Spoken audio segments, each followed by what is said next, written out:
Hello everyone, welcome back our channel. ఈరోజు topic ఏంటి అంటే మనం సి ప్రోగ్రామ్‌లో ఏంటి అంటే బిగ్గెస్ట్ నంబర్ అనేది కనుక్కోవాలి.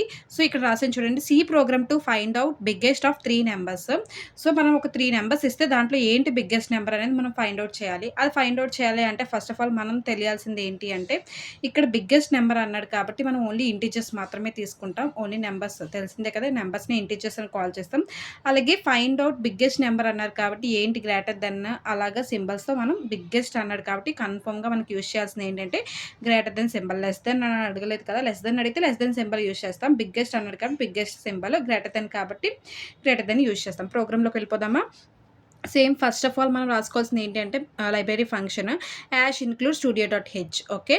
ఇంట్ main brackets open brackets close. ఇంట్ అనేది తెలిసిందే కదా! మనం ఇక్కడ నెంబర్స్ వాడినప్పుడు ఇంట్‌తో యూజ్ చేస్తాము. ఒకవేళ ఇంట్ రాయకుండా మెయిన్ రాస్తే మాత్రం ఏంటి అంటే జస్ట్ మెయిన్ కూడా రాసుకోవచ్చు. ఇంట్ రాసినప్పుడు రిటర్న్ 0 అనేది రాస్తామనమాట. అంటే రిటర్న్ వాల్యూ ఏదో ఒకటి తీసుకుంటున్నట్టు రిటర్న్ 0 అనేది రాస్తాం. నెక్స్ట్ ఇక్కడికొచ్చేసరికి ఏంటి అంటే బ్రాసెస్ లెఫ్ట్ బ్రాసెస్ ఓపెన్ చేస్తున్నాం. ఇంట్ ఏ, బి, సి అనమాట.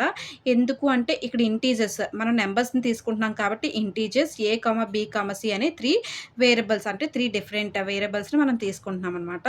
ప్రింట్ఎఫ్ పిఎఫ్ అంటే printf brackets open double quotations enter 3 numbers colon double quotations brackets close semicolon. స్క్వాన్ఎఫ్‌లో కూడా అంతే కదా! Same brackets open double quotations. ఇక్కడ ఎందుకు 3% డీలు వచ్చాయి అంటే ఇంటీజర్స్‌లో మనం 3 వేరియబుల్స్‌ని కదా కన్సిడర్ చేయాల్సింది ఉంది. సో, అందుకే 3% D, percentage D, percentage D, percentage D same double quotations comma ampersand A same ampersand A ampersand B ampersand C brackets close semicolon. ఇప్పుడు వచ్చేసరికి ఏంటి అంటే ఈ C program to find out biggest of 3 numbers అనేది ఎక్కడ use చేస్తున్నాం అంటే ఈ కండిషన్ అనేది నెస్టెడ్ ఇఫ్. అర్థమైందా? నెస్టెడ్ ఇఫ్ కండిషన్‌లో యూజ్ చేస్తున్నామనమాట. సో, నెస్టెడ్ ఇఫ్ కండిషన్‌లో యూజ్ చేస్తున్నాం కాబట్టి మనకి నెస్టెడ్ ఇఫ్ కండిషన్‌లో స్టేట్మెంట్ ఎలా ఉంటుంది నాన్న నార్మల్‌గా అయితే? ఏదైతే ఒక ఇఫ్ స్టేట్మెంట్ ఉంటుందో తెలుసు కదా! ఇఫ్ అనేది ఓన్లీ ట్రూ స్టేట్మెంట్స్‌ని మాత్రమే తీసుకుంటుంది. ఫాల్స్ స్టేట్మెంట్‌ని అసలు తీసుకోదని కూడా మీకు తెలిసిందే కదా! ఇఫ్‌కనేది ట్రూ బ్లాక్ అనేది ఒకలా ఉంటుంది. ఎల్స్‌కొచ్చేసరికి ఒక బ్లాక్ అనేది ఒకలా ఉంటుంది. సో, నెస్టెడ్ ఇఫ్‌లో మీరేంటి అంటే ఏదైతే ఒక ఇఫ్ స్టేట్మెంట్ తీసుకుంటారో అంటే ఇఫ్ అనేది ట్రూ కండిషన్స్. అంటే ఒక ఇఫ్ లూప్‌లో ఇంకొక ఇఫ్ లూప్ అంటే ఇంకొక ఇఫ్ ఎల్స్ కండిషన్ అనేది ఉంటుంది. అర్థమైందా? నెస్టెడ్ ఇఫ్‌లో ఏమవుతుంది అంటే ఒక ఇఫ్ లూప్‌లో ఇంకొక ఇఫ్ అనే కండిషన్‌ని అప్లై చేస్తామనమాట. దాన్ని మనం నెస్టెడ్ ఇఫ్‌గా ఐడెంటిఫై చేయగలుగుతాం. ఎప్పుడైతే ఒక ఇఫ్ లూప్‌లో ఇంకొక ఇఫ్ ఉందో అదే నెస్టెడ్ ఇఫ్. ఓకేనా? సో, ఇక్కడ నెక్స్ట్ స్కాన్ఎఫ్‌లో ఇఫ్ కండిషన్ చెక్ చేస్తున్నాను. ఎందుకంటే బిగ్గెస్ట్ నంబర్ ఫైండ్ ఔట్ చేయమన్నారు కాబట్టి. If brackets open A greater than equals to B అనమాట. అర్థమైందా? A greater than equals to B. అలాగే చెప్పాను కదా! ఈ if condition A greater than equals to B. Next ఇఫ్‌లో ఎప్పుడు కూడా ఎప్పుడైతే ఈ true condition A greater than equals to B same true condition అవుతుందో నెక్స్ట్ వచ్చేసరికి ఏమవుతుందంటే ఫ్లవర్ బ్రాకెట్స్ సేమ్ ఓపెన్ మళ్ళీ ఇక్కడికి వచ్చేసరికి ఏమవుతుంది అంటే నెక్స్ట్ ఇఫ్ లూప్‌లోకి వెళ్ళిపోతుంది. ఎప్పుడైతే ఇఫ్ లూప్ అనేది ట్రూ అవుతుందో నెక్స్ట్ ఇఫ్ లూప్‌లోకి వెళ్తుందనమాట. If A greater than equals to C అనమాట. సో, ప్రింట్ఎఫ్ చేయాలి. ఏమని ప్రింట్ఎఫ్ చేస్తున్నాను? Percentage D is the biggest number same double quotations comma A semicolon. అంతేనా? అంటే ఏంటి? ఇందులోకొసరికి ఏ గ్రేటర్ థాన్ బి అన్నారంటే ఏ అనేది పెద్దది. బి దాని మీద పెద్దదై ఉండుంటే మనకి ఇక్కడ ఏమవుతుంది? Biggest number. ఇఫ్ బ్లాక్ అనేది కండిషన్ ఈ ట్రూ అయితే ఈ ట్రూ కండిషన్‌లోనే ఇంకొక బ్లాక్ అనేది యాడ్ చేస్తామనమాట. సో, ప్రింట్ఎఫ్ అనేది ఇలా జరుగుతుంది. ఒకవేళ ఏ అనేది చిన్నదుండి మనకి బి, సిలు పెద్దగున్నాయనుకోండి. మనకి ప్రింట్ఎఫ్‌లో ఏమవుతుంది? ఏ, బి 2 కూడా నంబర్స్ వేరు వేరున్నాయి. సి ఏమొచ్చి దానికంటే పెద్దదుందనుకోండి. ప్రింట్ఎఫ్ ఏమవ్వాలి ఎల్స్ కండిషన్‌లో? అంటే ట్రూ అయితేనే కదా ఇఫ్‌లోకెళ్తుంది. ఎల్స్ అయితే ఫాల్స్ అయితే ప్రింట్ఎఫ్ దీనికి చేయాలి. Percentage D is the biggest number same double quotations c semicolon. అంటే సి బిగ్గెస్ట్ నంబర్ అయితే ఎల్స్ కండిషన్‌లోకి మనకు వెళ్ళిపోతుందనమాట. ఓకేనా? నెక్స్ట్ వచ్చేసరికి ఏంటి అంటే సేమ్ ఎప్పుడైతే ఇక్కడికొచ్చేసరికి మీరు ఈ స్టేట్మెంట్ చూసారు కదా! If A greater than equals to B. ఇక్కడే మీరిచ్చిన వాల్యూ అనేది ఫాల్స్ కండిషన్ అయితే అంటే కరెక్ట్‌గా రాకపోతే ఇక్కడే కండిషన్ మీరిచ్చే కండిషన్ రాంగ్ అయితే డైరెక్ట్‌గా ఎల్స్ కండిషన్ అనమాట. ఈక్వల్ కాదు కాబట్టి ఈ ఎల్స్ బ్లాక్‌లోకొచ్చేస్తుంది.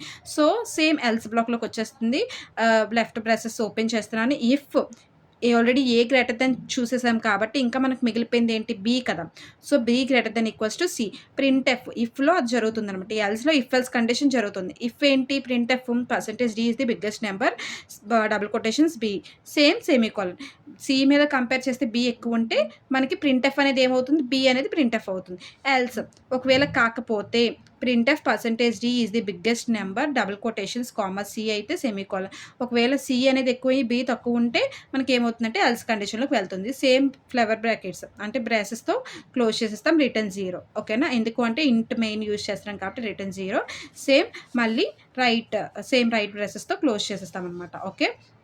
సో, ఇక్కడ మనం తెలుసుకోవాల్సింది ఏంటి అంటే అవుట్‌పుట్ సమ్ వాల్యూస్ అనేది నేను ఇస్తాను ఇక్కడ మీకు అవుట్‌పుట్ అనేది. దాన్ని బట్టి మీరు కంపేర్ చేసుకొని చూస్తే మీకు అర్థమవుతుంది. చూడండి output same A equals to 7 ఇచ్చాను. బి ఈక్వల్స్ టు సేమ్ 9 ఇచ్చాను. అలానే సి ఈక్వల్స్ టు 10 ఇచ్చాననమాట. ఓకేనా?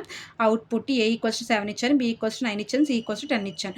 సో, ఈ కండిషన్స్ అనేవి ఏదైతే ఇప్పుడు 3 వేరియబుల్స్‌లో నేను ఒక్కొక్క వాల్యూ తీసుకున్నానో సో, ఈ 3ని కూడా ఏంటి అంటే ఇక్కడ మనం యూజ్ చేసే ఇఫ్ ఎల్స్ కండిషన్స్‌లో అప్లై చేయాలనమాట. మనకి ఫస్ట్ కండిషన్ ఏంటి? If A greater than equals to B అనమాట. అంటే ఎప్పుడైతే మనకి ఇక్కడ ఏ ఏమో నేను ఎంత ఇచ్చాను? ఇక్కడ మీరు చూసినట్టయితే ఏ ఎంత 7, బి 9, సి 10 కదా! సో, ఇక్కడ మనం ఏ 7 ఇచ్చాను. Greater than equals to B అనమాట. అంటే greater than equals to b. B ఏమో 9 ఉంది. ఏ ఏమో 7 ఉంది. సో, నాకు ఏమవుతుంది? మ్యాచ్ అవ్వట్లే. తెలిసిందే కదా! నేను గ్రేటర్ దాన్ ఈక్వల్స్ టు అంటే ఒకటే చెప్పాను నాన్న. ఈక్వల్స్ టు అంటే 2 మ్యాచ్ అవ్వాలి. లేదా బి మీద ఏ అనేది ఎక్కువుండాలి. గ్రేటర్ దెన్ అంటే. సో, నాకు 2 మ్యాచ్ అవ్వట్లేదు. So, A greater than equals to బిలో నాకేమవుతుంది అనంటే ఏ వాల్యూ ఏమో 7 ఉంది. బి వాల్యూ ఏమో 9 ఉంది. సో, నాకు మ్యాచ్ అవ్వట్లేదు కాబట్టి ఇది ఇఫ్ ట్రూ కండిషన్‌లో మాత్రమే వెళ్ళాలి కదా! మరి ఈ ట్రూ కండిషన్ ఇక్కడ ట్రూ కండిషన్‌లోకే వెళ్ళాలి. ఈ ఇఫ్ బ్లాక్‌లోకే. కానీ ఇక్కడ ట్రూ అనేది జరగట్లేదు కదా!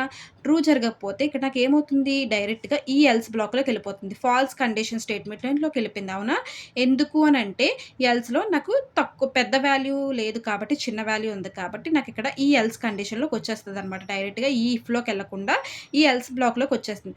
అప్పుడు ఏం చేస్తారు ఈ ఎల్స్‌లో మీరు ఈ ఎల్స్ బ్లాక్‌లోకి వచ్చేసరికి నాకేమవుతుంది అంటే అక్కడ బిగ్గెస్ట్ నెంబర్ ఇది చెక్ చేయాలి. ఆ ఎల్స్ బ్లాక్‌లో ఈ నెంబర్‌ని చెక్ చేయాలనమాట సేమ్.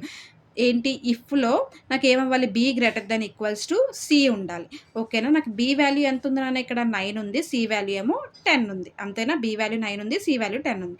సో, ఇది మీరు కంపేర్ చేసుకున్నా సరే ఇక్కడ నాకేమవుతుంది బి వాల్యూ 9 అంటే చాలా తక్కువ. అవునా? ఇక్కడికొచ్చేసరికి సి వాల్యూ ఏంటంటే 10 ఎక్కువ. సో, రెండిటికి కంపేర్ చేస్తే నాకు 2 మ్యాచ్ ఈక్వల్స్ టు అవ్వట్లేదు. గ్రేటర్ దాన్‌లో కూడా లేదు. అంటే ఇక్కడ ఏమవుతుంది ఎల్స్ బ్లాక్‌లోకి వచ్చినా సరే b greater than equals to c చూసినా సరే నాకేమవుతుందంటే ఇఫ్ స్టేట్‌మెంట్‌లోకి వెళ్ళదనమాట. ఎందుకు అంటే ట్రూ అవ్వట్లే. ఫాల్స్ అవుతుంది. సో, ఫాల్ట్ అయినప్పుడు నాకు ఎల్స్ కండిషన్‌లోకి వచ్చేసరికి నాకేం ప్రింట్ఎఫ్ ఎల్స్‌కే వచ్చేస్తుంది కదా! ఫాల్స్ అయితే ఎప్పుడు ఏమవ్వాలి? ప్రింట్ఎఫ్ చేసుకుంటుంది. Percentage D is the biggest number C. అంతే కదా! ఎందుకు అంటే B greater than equals to C. సిలో నేను 10 ఇచ్చాను. సో, నాకేమవుతుంది అంటే బిగ్గెస్ట్ నెంబర్ సి అనేది ప్రింట్ అవుతుందనమాట 10. ఫర్ ఎగ్జాంపుల్ ఇంకా మార్చాలి అని అనుకుంటే దీన్నే మార్చుతున్నాను నేను. సేమ్ ఇక్కడికొచ్చేసరికి 9, 7 ఓకేనా? ఏ వాల్యూ 9 ఇచ్చాను. బి వాల్యూ 7 ఇచ్చాను. సేమ్ మళ్ళీ ఇదే కండిషన్ చూడండి. ఈ కండిషన్ మాత్రమే ఈ లూప్‌లో ఇఫ్ ఏ ఎంత ఇచ్చాను? 9 ఇచ్చాను. మార్చాను. 9 greater than equals to B ఎంత ఇచ్చాను? 7 ఇచ్చాను. సో, నాకు కండిషన్ ట్రూ. ఎందుకు అంటే కరెక్ట్‌గానే ఉంది. గ్రేటర్ థాన్ ఏ వాల్యూ గ్రేటర్ థాన్‌లోనే కదా ఉంది 9. కండిషన్ ట్రూ అయినప్పుడు డైరెక్ట్‌గా ఇందాక మనకి ఫాల్స్ అయింది కాబట్టి ఎల్స్ బ్లాక్‌లోకెళ్ళింది. ఇప్పుడు అలా కాదనమాట. కండిషన్ ట్రూ కాబట్టి ఇక్కడికొచ్చేసరికి ఏంటంటే ఇఫ్ బ్లాక్‌లోకి వెళ్ళిపోతుందనమాట. So, 9 greater than equals to C ఏంటి ఏ 7 కాబట్టి ట్రూ అయింది కాబట్టి ఈ బ్లాక్‌లోకి వస్తుంది. If A greater than equals to C check చేయాలి. ఓకేనా? సేమ్ చెక్ చేయండి. A greater than equals to C అంటే ఎంత? సేమ్ ఇక్కడ ఏ ఏమో 9 సి ఏమో 10 అంతేనా? ఏ ఏమో 9 సి ఏమో 10 same 9 greater than equals to 10. So, మీరు అలా చెక్ చేసుకున్నా సరే 9 గ్రేటర్ థాన్ ఈక్వల్స్ టు 10 ఇలా చెక్ చేసుకున్నా ఇక్కడ ఫాల్స్ కండిషన్‌లోకి వెళ్ళిపోతుంది. ఎందుకంటే సి పెద్దదుంది. ఏ ఏమో చిన్నదుంది. సో, ఇక్కడ ఫాల్స్ కండిషన్‌లోకి వెళ్ళినప్పుడు ఈ ఎల్స్ అనేదే కదా ప్రింట్ అవ్వాలి. Print f percentage D is the biggest number c. ఎందుకంటే నాకు సి వచ్చేసరికి 10 కాబట్టి. ఎందుకంటే ఇక్కడికి నాకు సి వచ్చేసరికి ఏంటి అంటే 10. సో, ఇక్కడ మనం ఫైండ్ ఔట్ చేసింది ఏంటంటే బిగ్గెస్ట్ నంబర్ 10 అని ఫైండ్ ఔట్ చేసాం. అర్థమైందా? ఏబీసీ 3 వేరియబుల్స్ ఇచ్చారు. ఇందులో ఫైండ్ ఔట్ చేసింది మనం ఏంటి అంటే బిగ్గెస్ట్ నంబర్ సి అని ఫైండ్ ఔట్ చేసాం. ఫస్ట్ ఆఫ్ ఆల్ మనం తెలుసుకోవాల్సింది ఏంటి అంటే ఇది నెస్టెడ్ ఇఫ్ కండిషన్. ఆ నెస్టెడ్ ఇఫ్‌లో మీరు ఎలా ఐడెంటిఫై చేస్తాము అంటే ఇఫ్ బ్లాక్‌లో ఇంకొక ఇఫ్ అనేది లూప్ అనేది ఉంటుందన్నమాట. సో, ఏంటి అంటే ఎప్పుడైతే ఈ ఇఫ్ కండిషన్ అర్థమైందా? సో, ఎప్పుడైతే ఈ ఇఫ్ కండిషన్ అనేది మనకి ఫాల్స్ అవుతుందో అంటే ఈ 2 కండిషన్స్ కరెక్ట్‌గా అవ్వకపోతే డైరెక్ట్‌గా మనకేమవుతుంది అంటే ఈ ఎల్స్ బ్లాక్‌లోకి వెళ్ళిపోతుందనమాట. సో, ఈ ఎల్స్ బ్లాక్‌లోకి వెళ్ళిపోతుంది. ఎప్పుడైతే ఇక్కడ ఇచ్చిన మీరు ఇఫ్ కండిషన్ ట్రూ అవుతుందో డైరెక్ట్‌గా ఈ ఇఫ్ బ్లాక్‌లోకి వెళ్ళి ఇక్కడ చెక్ చేసుకుంటుంది. ఇక్కడ ప్రింట్ఎఫ్ అనేది ట్రూ అయితే బిగ్గెస్ట్ నంబర్ ఏంటి అనేది ఇచ్చేస్తాము. ఫాల్స్ అయితే ఈ ఎల్స్ కండిషన్‌లోకి వెళ్ళిపోతుందనమాట. సో, మీరు ఫస్ట్ ఆఫ్ ఆల్ ఐడెంటిఫై చేయాల్సింది ఈ వేలో ఐడెంటిఫై చేస్తే ఈజీగా తెలుస్తుంది. ఓకేనా? సో, ఈ వీడియో నచ్చినట్టయితే లైక్ చేయండి, షేర్ చేయండి, కామెంట్ చేయండి, సబ్స్క్రైబ్ చేయండి.